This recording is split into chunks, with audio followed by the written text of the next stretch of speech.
Hi, it's Ed, we're DriveEV from Topor, and this is a really quick tour of the first Honda E in New Zealand.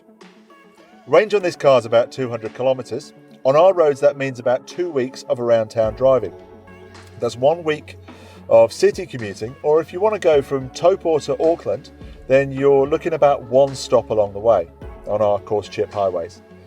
Charging is Type 2 or CCS combo, so ChargeNet are going to have you covered on almost all road trips. The charge port is in the front, just like a Leaf, so it's going to be really easy to park when you do need a charge.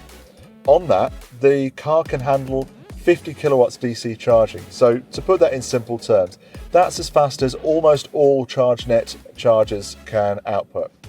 At home, you're going to be looking at the usual 2 kilowatts per hour on a 3-pin plug, or 7 kilowatts per hour if you have a normal single phase dedicated charger.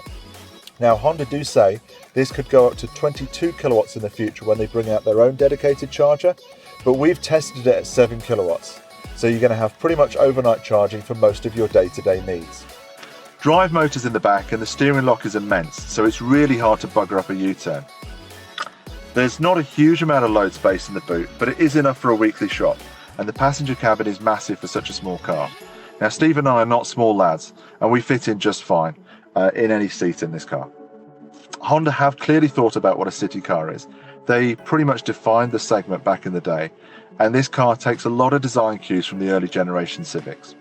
Sadly, no VTEC noises though. Now, the doors are massive and the car sits a lot higher than it looks, so getting in and out is super easy.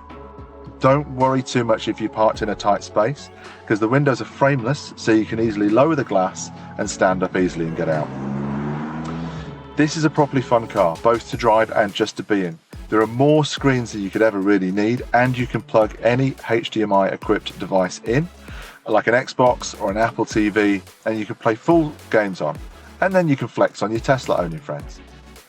Our cars come from the UK, so they have a really large British plug socket in the console. Your Pommy mates are going to get all nostalgic over that. We'll just plug an adapter in and pretend we're on holiday. Now, we've only had this for a very short time, so if there's anything you're really keen to know about, just let us know in the comments below. That's the story.